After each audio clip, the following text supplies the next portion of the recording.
మన ప్రియతమ నాయకుడు వైఎస్ రాజశేఖర రెడ్డి గారి వర్ధంతి సందర్భంగా ఈరోజు అందరం కూడా ఇక్కడికి వచ్చి నివాళులు అర్పించడం జరిగింది.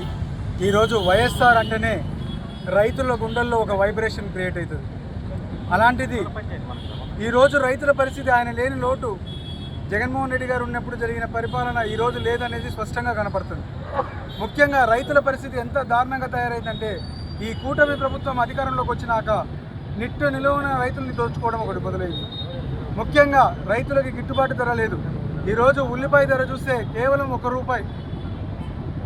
అదేవిధంగా ఒక యూరియా బస్తా ధర చూస్తే దాదాపు ₹1800 బ్లాక్లో అమ్ముకునే దిక్కుమాలిన పరిస్థితికి ఈ కూటమి నాయకులు తయారైనారు.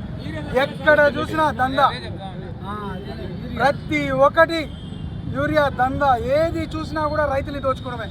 దిక్కుమాలిన ప్రభుత్వం అంటే ఏంటంటే, ఆఖరికి రైతులు జొన్నలు కొనుక్కుంటే సంచుల డబ్బులు కూడా కొట్టేసినారు మన ఎమ్మెల్యేలు. ఇంకా అంతకన్నా దిక్కుమాలిన పరిస్థితి ఎక్కడైనా ఉందా? ఇంకా దోచుకోవడానికి ఇంకా ఏమీ లేదా, రైతుల్ని దోచుకునే దిక్కుమాలిన పరిస్థితికి వచ్చినారు. ఈరోజు ఇంకా జనసేన నాయకులను చూస్తే నేను ఒకటైతే చెప్తున్నాను, జనసేన కార్యకర్తలు అందరూ కూడా అందరూ మీ పార్టీకి రిజైన్ చేసి వచ్చి వైఎస్ఆర్సీపీ పార్టీలో జాయిన్ కాండి. మీకెంత దిక్కుమాలిన పరిస్థితి అంటే, మీరు కనీసం ఆ పవన్ కళ్యాణ్ ఎందుకు పనికిరాడు? ఎందుకంటే కనీసం కేటాయించిన మార్కెట్ యార్డ్ చైర్మన్ పదవిని కూర్చునే దిక్కులేదు మీకెందుకు ఆ పార్టీలో మీకు న్యాయం జరుగుతుందా? పోరాడాలనుకుంటే రండి, వైఎస్ఆర్సీపీలో మీ అందరికీ చోటు కల్పిస్తాం. అంతేగాని ఆ పవన్ కళ్యాణ్ నమ్ముకొని పోతే మీకు ఇచ్చిన పదవులు కూడా మీరు కూర్చోలేరు. ఒకటైతే గుర్తుపెట్టుకోండి.